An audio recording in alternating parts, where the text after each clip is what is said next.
I found my wife standing in the middle of the living room staring at nothing. Her face was blank with a crazy look in her eyes. I felt a chill down my spine, but I went up to her anyway. "Honey," I said, "you all right?"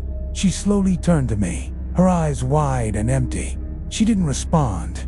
She just kept staring at me. It was creepy, so I tried to touch her shoulder, but she swatted my hand away like a wild animal. That's when I knew something was seriously wrong. Hi everyone, I'm your host, and these are the stories of people who went insane in one night. First, we have to meet Daniel. He tells a story of his first experience with mental illness. I was a college student, majoring in psychology. All throughout high school, I was considered smart, though not book smart. I excelled in sports, and my entire life was very structured, so I wasn't used to being on my own. The week before college started, my parents moved to another state due to my dad's job. They left me in our old place for the summer until it sold. I had no friends or family nearby, but I did have plenty of alcohol.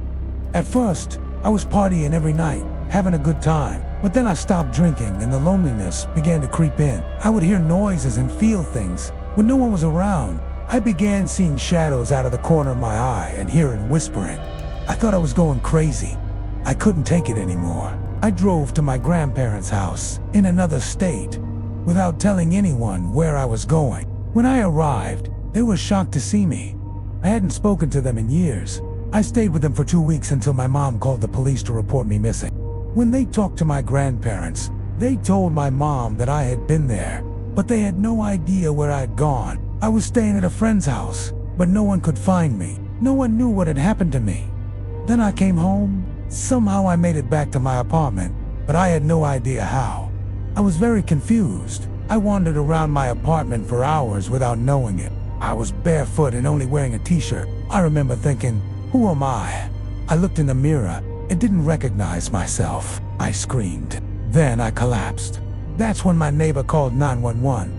The paramedics took me to the hospital. I was diagnosed with schizophrenia and had been in and out of mental hospitals ever since. Moving on, we have this next story from Sarah. I was about 8 years old at the time. One day I was playing outside in the backyard. I loved playing by myself.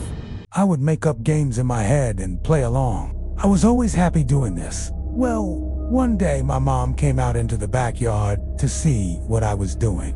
"What do you think you're doing?" she asked. "Playing," I replied. "You're too old to play like that," she snapped. "Go clean your room instead." So I went inside to clean my room.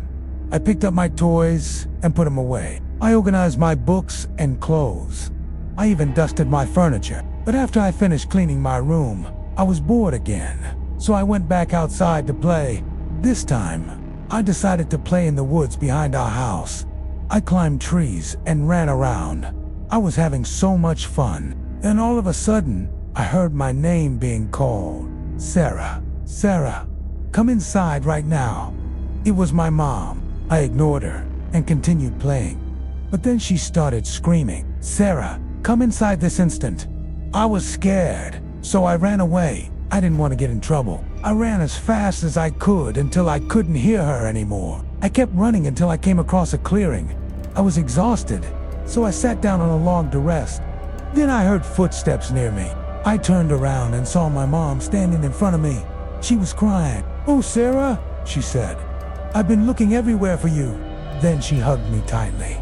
"Never run away from me again. I was so scared I'd lost you." She held me for what felt like forever. After a while, we went home. I never played in the woods again.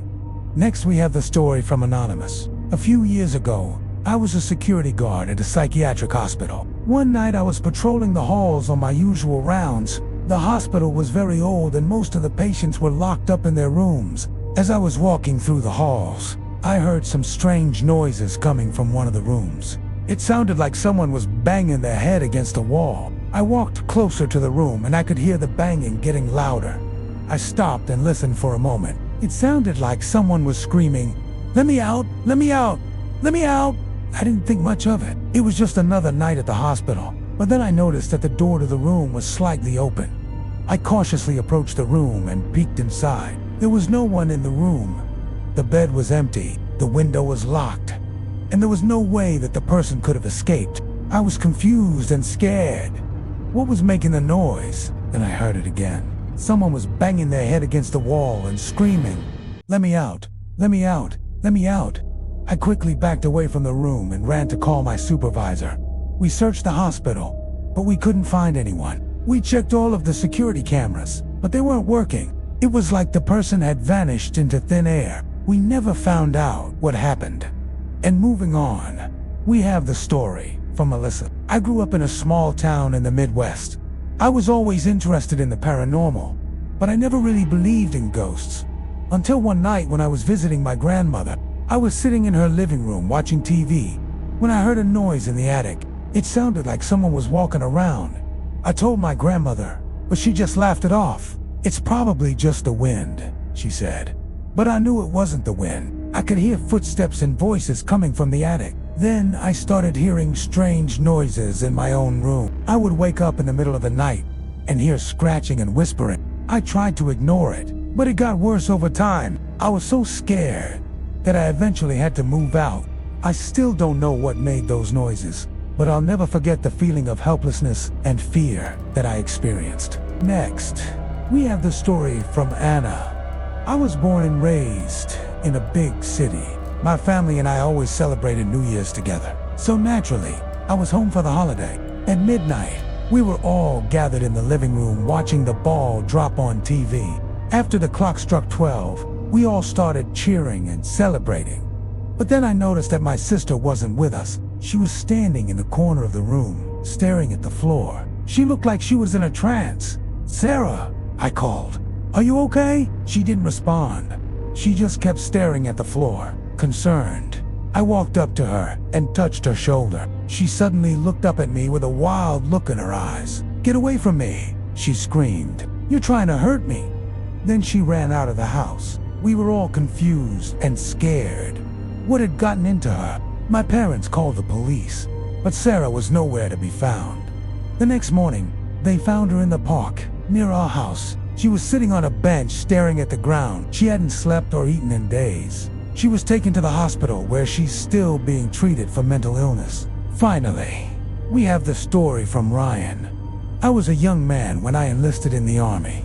I was excited to serve my country and see the world, but I soon learned that the military can be a dangerous place. I was stationed in a war zone and we were constantly under attack. It was stressful and scary, but I did my best to stay positive. Then one night, everything changed. I was awakened in the middle of the night to the sound of gunfire and explosions. I quickly got up and put on my body armor and helmet. I grabbed my rifle and ran to my post. As I was running, I could hear screams and shouts in the darkness. I was scared and confused. Then I saw a group of enemy soldiers charging towards me. I fired my weapon, but it felt like they weren't even trying to dodge my bullets. They kept coming. I was overwhelmed and scared. I dropped my rifle and ran away as fast as I could. I hid in a trench and tried to catch my breath. That's when it hit me. I was being chased by enemy soldiers. I was being hunted. I don't remember what happened next. I blacked out and woke up in a hospital. I had been shot and wounded. I survived the war, but I was never the same again. I have nightmares to this day. But now it's time to make your voice heard. Comment down below with your thoughts, experiences, or suggestions. And if you like this video, be sure to check out more stories like these. And I'll see you next time.